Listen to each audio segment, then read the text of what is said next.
Assalamualaikum warahmatullahi wabarakatuh.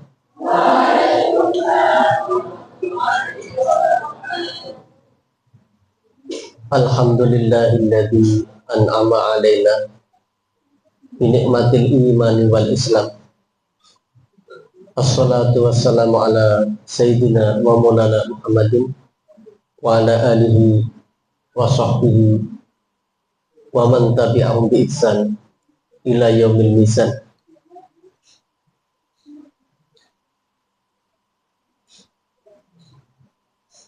Yang terhormat, alhamdulillah pada kesempatan malam hari ini, rutinan terakhir sebelum Ramadan, kita kedatangan tamu istimewa yang tiada lain, mereka adalah orang tua kami. Ada ibu kami datang hari Senin kemarin, ibunda kami, Ibu Waidah, dan ayahanda kami, Pak Ilyas, yang ada di depan saya ini. Mudah-mudahan semakin tambah barokah. Allahumma amin. Jadi ibu adalah kerabat kita semua, doa-doanya mustajab. Kita ziarah kesana kesini, para alim, para ulama, para wali, itu lebih utama ke ibunya dulu. Ibu doanya mustajab. Di prestasi abah, kesuksesan abah, sampai Hidayatul Quran, tidak lepas dari doanya seorang ibu. Oleh karena itu, selama ibu kalian masih ada, jangan sungkan-sungkan minta doa, didoakan yang khusus di waktu-waktu saat-saat mustajab oleh ibu-ibu kalian. Sebelum mengaji, seperti biasa, pantun penyegar, mudah-mudahan bisa beres semua. Belum mulai ya, udah cakep, cakep sekali. Apa syaratnya naik kelas? Syarat naik kelas, rajin membaca. Apa obatnya malas? Obat malas harus dipaksa.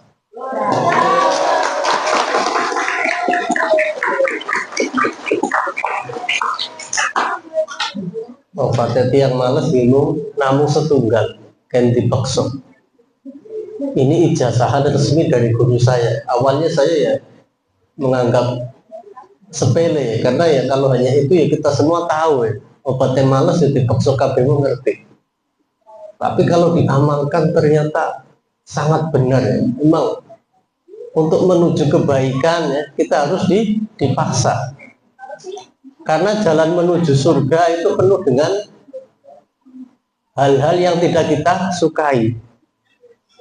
Konsolat, ngaji, zikiran seperti ini ya. Zikir manakib banyak yang ngantuk, capek. Sementara jalan menuju neraka itu diliputi ya dengan sesuatu keinginan-keinginan, sesuatu yang indah-indah, yang menarik.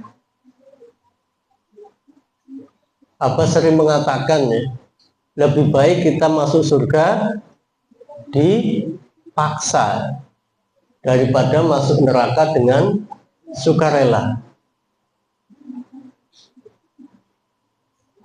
Jadi para santri di pesantren digembleng, dibekali ilmu intelektual dan juga spiritual ya, supaya menjadi kader generasi penerus yang andal ya, yang tabah, sabar, di samping keilmuannya yang mumpuni.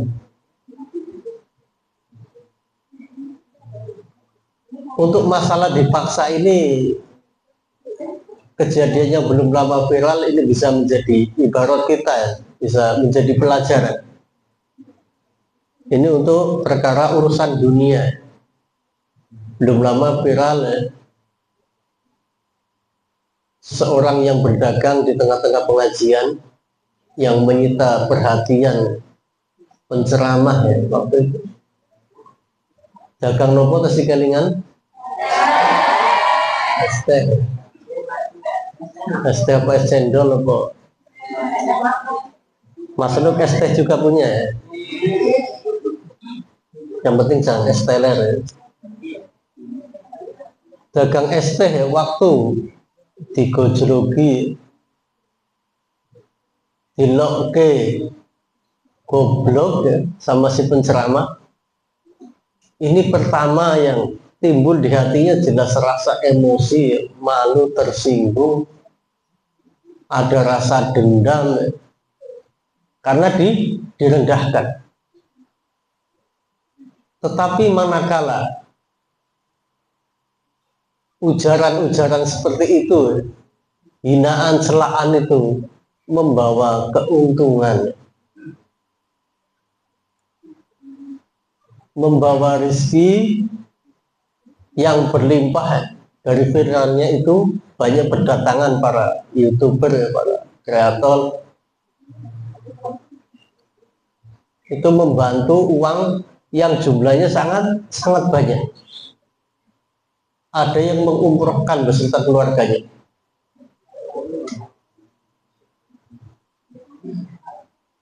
Kemudian lantaran itu ya,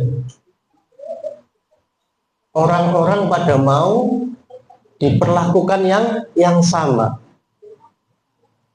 minta dihina, dicela, sabare iku dadi sugih. Kabeh wong pengen koyo ngono. Iku urusan dunia saja orang sudah sebegitunya kepingin ya. Pengen dinyek miliaran, nggak masalah. Tapi kadang kita tidak mengambil hikmah dari itu ya. Kalau kita mau cerdas berpikirnya, umat Islam ya yang dibebani kewajiban, diperintahkan melaksanakan segala perintah Allah dan menjauhi larang-larangannya. Demikian juga santri di pesantren. Selain itu, selain taat, menjalankan perintah dan menjauhi larangan Allah, juga harus mematuhi peraturan pesantren. Ini penuh dengan keterpaksaan, penuh dengan kejengkelan, emosi. Kadang digugah kancane, gugah ustadz kayak ngejak gendut. Enten sing ngoten niku. Bocah teko. Karepe mangkel ning ati misuwi, jangkrik dan lain sebagainya. Tetapi kalau kalian nanti besok menerima hasilnya dengan dipaksa ternyata jadi orang baik, orang yang sukses, orang yang bahagia dunia dan akhirat, kalian akan berterima kasih. Rasa sakitnya, rasa jengkelnya akan hilang. Jadi lebih baik kalian menyesal di depan ya, jangan di belakang. Ini belakang ya, sekalian nggak bisa kembali lagi. Di depan untuk pelajaran kalian punya persiapan. Rakit-rakit ke hulu, berenang-renang ke tepian. Bersakit-sakit dulu, baru kemudian bersenang-senang. Jangan malah tenggelam.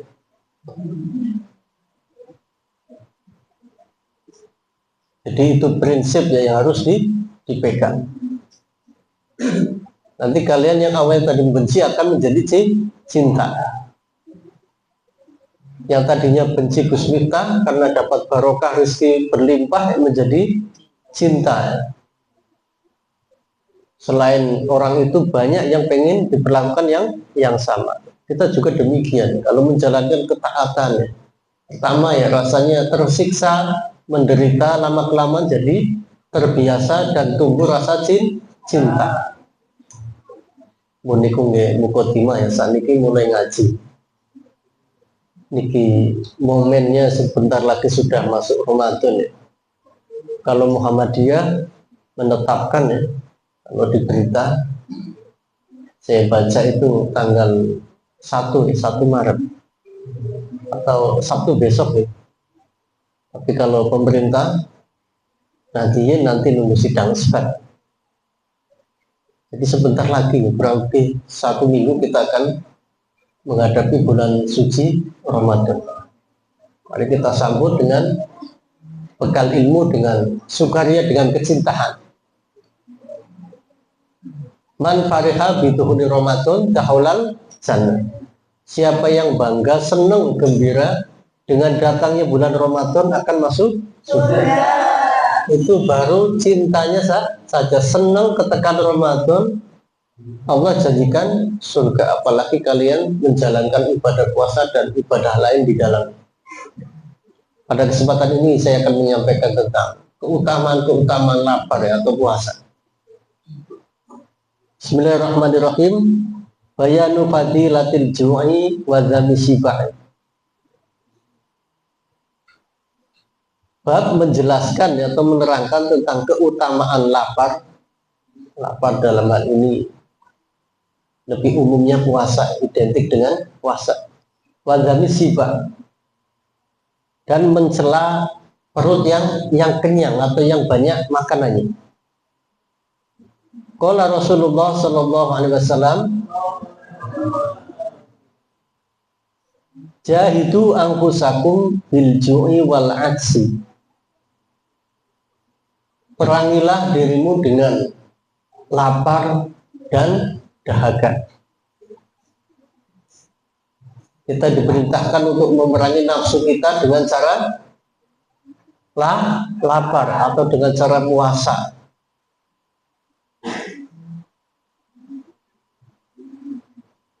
Fa innal ajra fi dzalika ka ajril mujahid. Karena sesungguhnya pahala lapar dan dahaga, pahalanya orang puasa itu seperti orang yang berjuang atau seperti mujahid fi sabilillah. Kalau kalian tidak punya kesempatan untuk berjihad di jalan Allah fisabilillah, karena negara kita adalah alhamdulillah negara aman, sentosa, tentrem,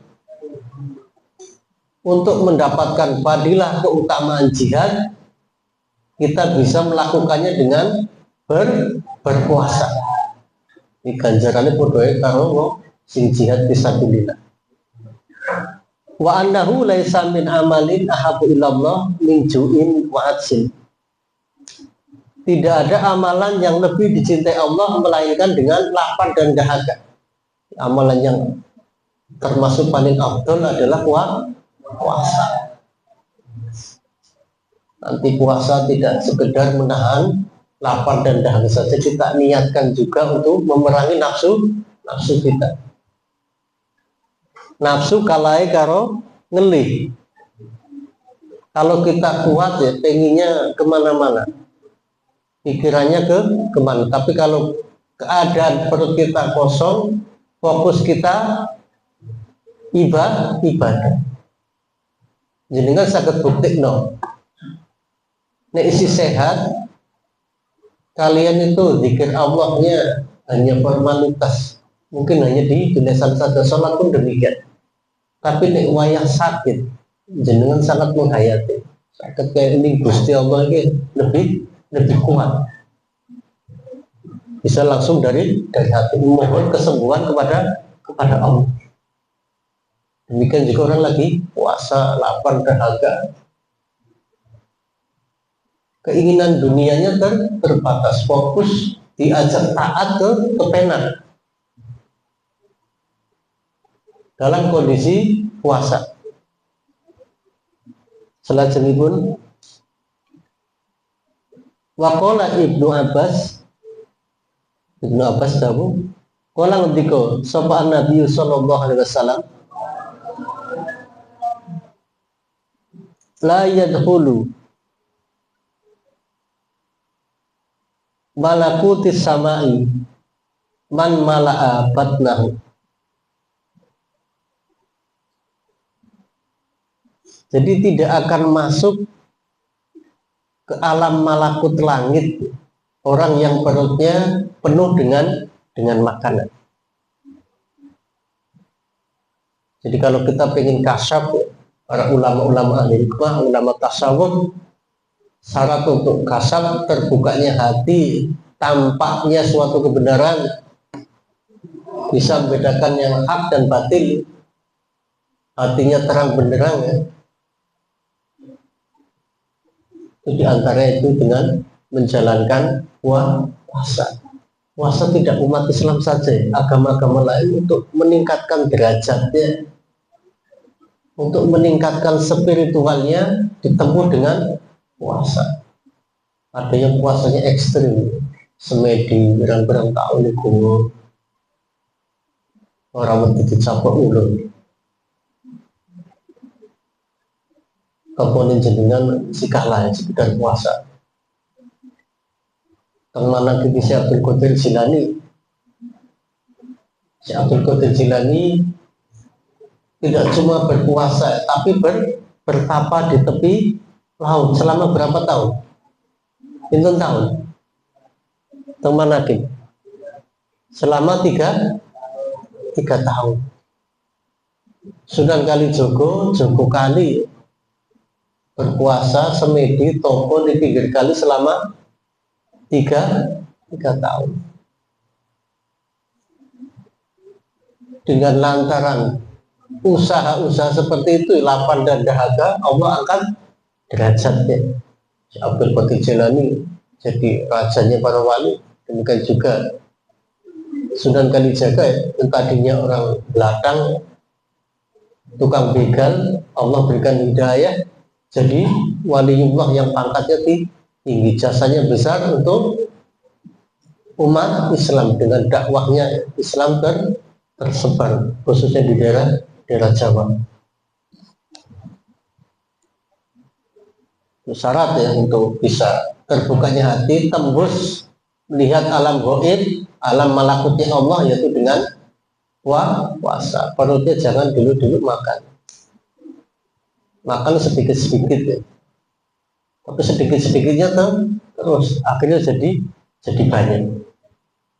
Sudah makan di pondok, jajan meneh, ayam geprek dan sebagainya, masih delivery.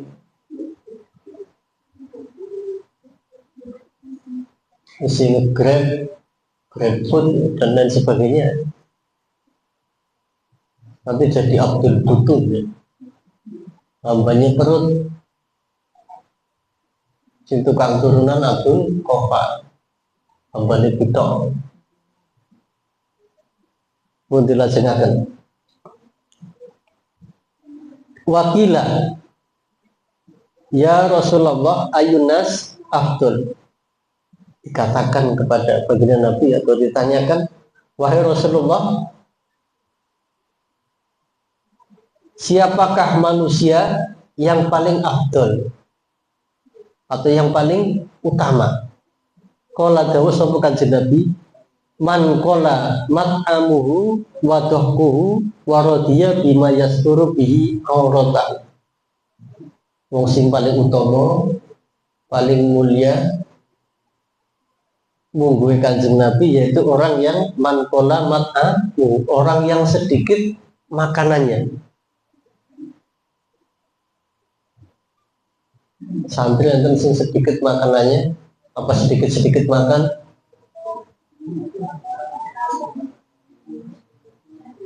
Pikuli makan di semua tempat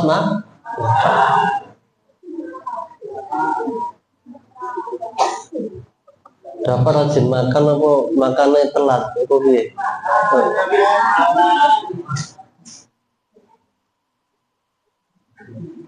Rajin makan balik motornya pangling, tapi nggak apa-apa, pangling nggak wae gede, ilmunya juga gede, orang apa sesuai. Allahumma amin. Ojo nganti awake gede ngetes ilmunya kaya TK. Sholat adalah tiang titik-titik, tiang listrik.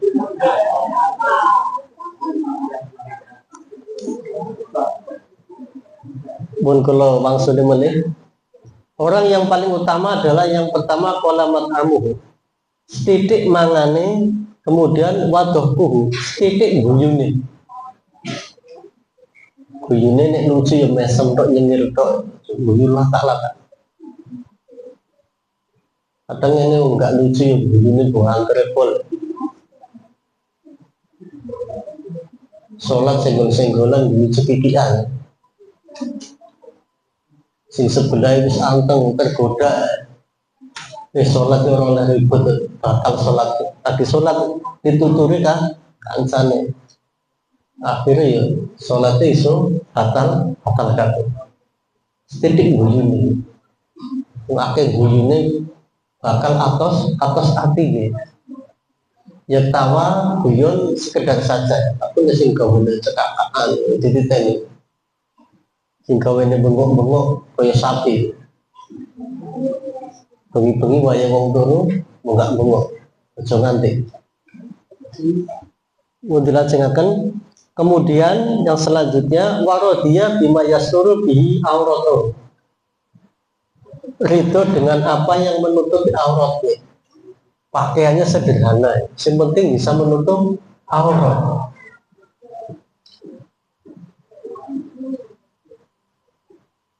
Nggo klambi soro sakake secukupnya. Lemari nyampe kepek, tambah satu koper lagi. Jemurannya numpuk, jemuran ceplok orang belum jikut, kalau baju diisi akeh saganan. Milala sing ilang seragame mumet golek ironane nggak ketemu kancane ngene putih ngene pramuka. Napa enten sing ngoten niku? Hidayatul Quran enten. Enten. Yang itu kilo apa tilam?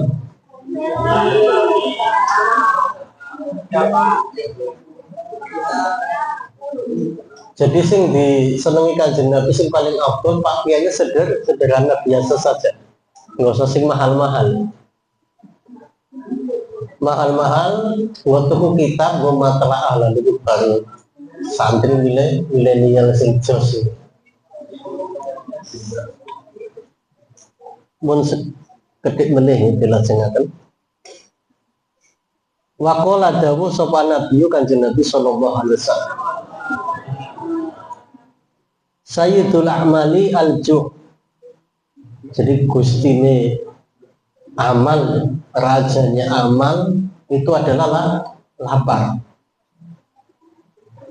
Wadhulu nafsi libasus sufi. Hinanya diri, rendahnya diri dengan pakaian sufi, pakaian hulu, pakaian tasawuf. Untuk menghilangkan kesombongan kita, keangkuhan kita. Para ulama tasawuf menggunakan baju suf, makanya mereka dikatakan tasawuf karena identik dengan baju dari bulu. Kalau di sini ya baju yang biasa, baik baju rombeng, ada yang pakai baju bekasan second, ada yang gengsi atau merasa berbangga diri ya, dengan baju second. Zaman saat ini enten. Enten sing tuh masuk kafe dapat di burung dapat kafe orang lilian ya.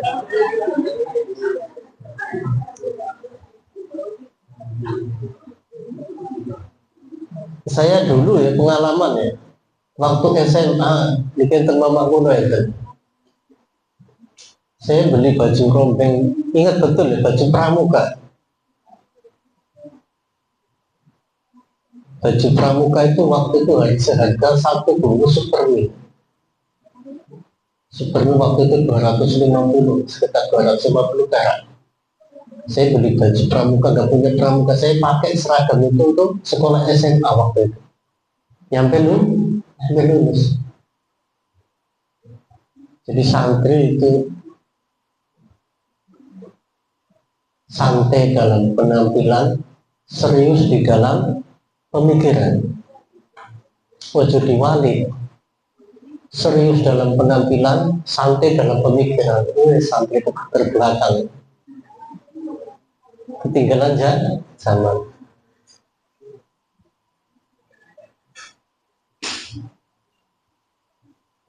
Selanjutnya qala Rasulullah sallallahu alaihi wasallam, ilbasu wa kulu washrabu. Berpakaianlah, makanlah, minumlah di sofil butun, di dalam separuhnya perut. Makan jadi hendak makan minum ada ruang sepertiga untuk nafas udara. Jangan kabeh bisi panganan, arep tangi kangelan, arep bahu jamaah abot langkai, dijak turu keloni bantal petang. Itu gara-gara banyak makan. Fa innahu juz'un minan nubuwah.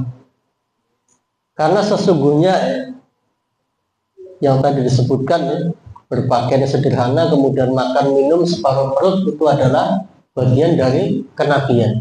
Yang jenengan pengen ikuti sunnah para nabi, tidak banyak makanan.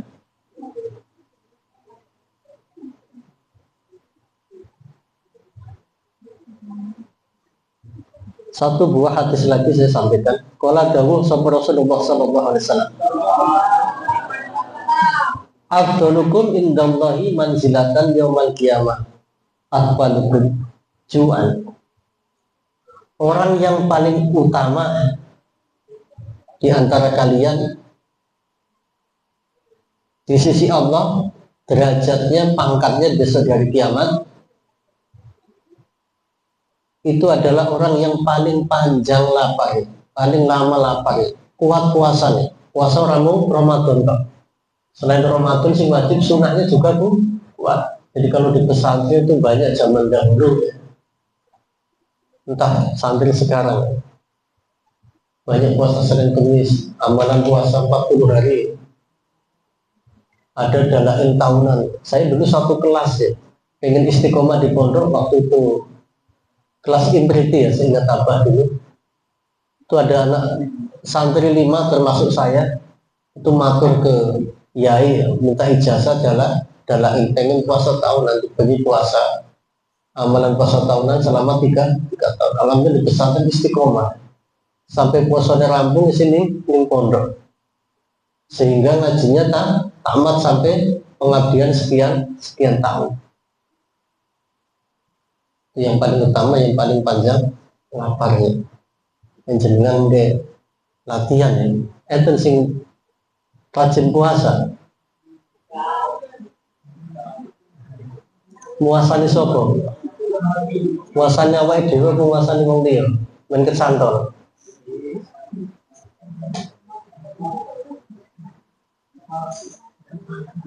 Itu nanti harapannya ya, santri kalau sudah keluarga nanti kalian berat puasa ya. Yang kangkangnya punya tanggung jawab, misalkan pekerjaan kantoran ringan, misalnya kerjaannya berat ya, di sawah, ngopeni sapi, ngopeni berbus, ngaret, orang mau berpuasa. Kesempatan puasa di pesantren. Demikian juga mbak-mbaknya, Newis juga anak, ngopeni anak, wis ora kober, isu isa-isa, umbah-umbah, ngedusi bocah, bengi turun kena pena isi digugah bosom, dikokon ibadah.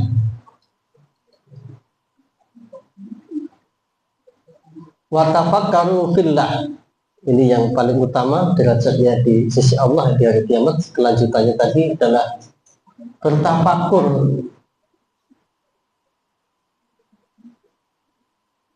Jadi bertafakur fillah. Subhana, kalian sering berpikir bertafakur tentang penciptaan Allah, betapa besarnya, betapa agungnya kekuasaan Allah. Kita dari bangun tidur sampai tidur lagi, berapa kali nikmat, berapa banyak nikmat yang Allah berikan. Contohnya satu nafas saja. Saya baca hasil penelitian para ilmuwan bahwa sekali napas kita butuh 0, liter udara atau oksigen, setengah liter. Itu kalau dirupiahkan ya, kalau kita beli oksigen itu satu hari bisa 170 sekian juta sedino, butuh sekitar 14.000 liter. Itu kalau sebulan sekitar 5 miliar. Itu bayar napas ambekane tok jenengan bayar Gusti Allah ke sebulan 5 miliar.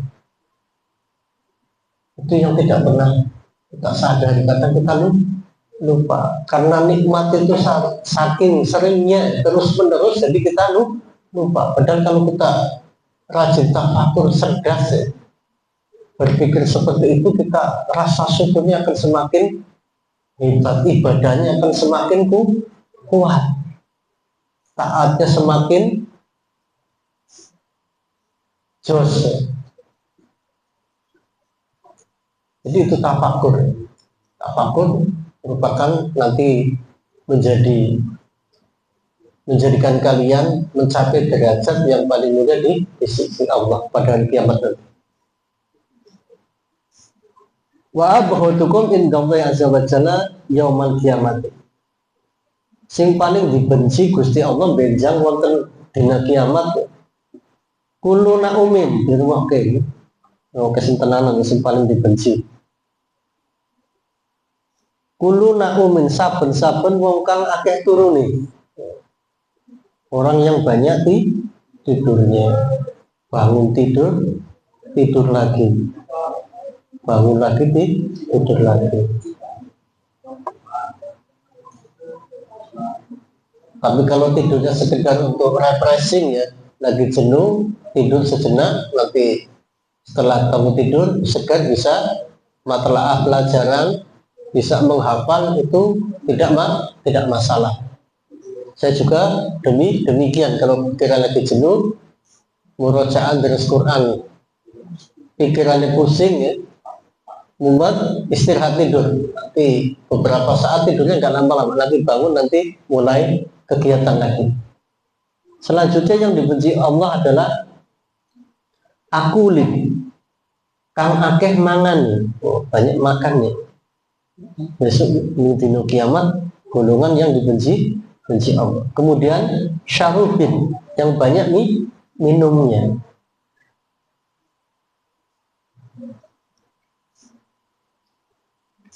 Demikianlah hadirin, itu saja yang dapat kami sampaikan ya. Mudah-mudahan senantiasa Allah beri pertolongan kepada kita untuk masuk golongan-golongan orang yang Allah muliakan, yang Allah utamakan.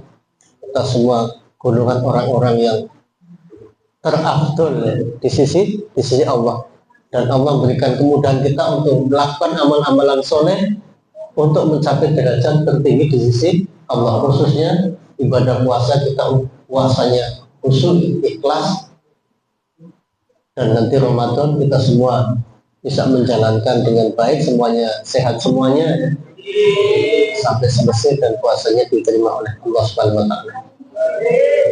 Demikian yang dapat kami sampaikan. Terima kasih atas segala perhatian. Nanti sebelum tutup ya, kami mohon tambahan doa untuk Mbah Ilyas ya, untuk berikan tambahan doa. Kalau semoga akan tambahan doa. Dengan apa mohon? Enggak. Langsung. Pun kalau pun dulu.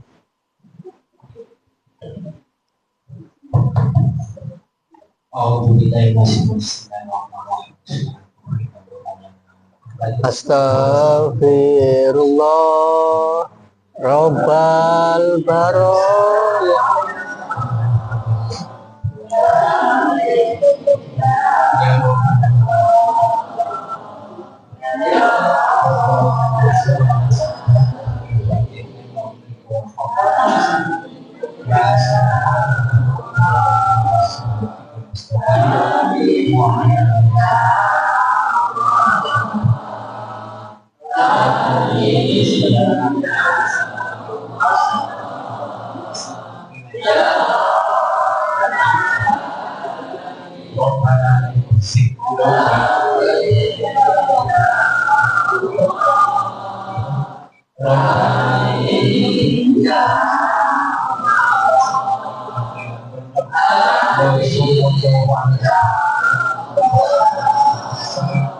Amin ya.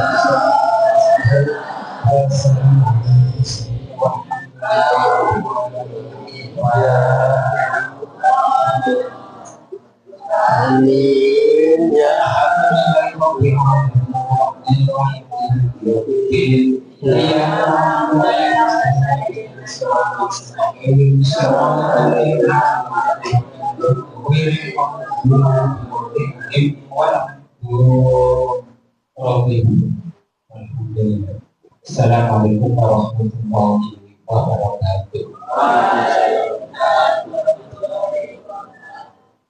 Amin ya rabbal alamin. Ya turakan matur nuwun.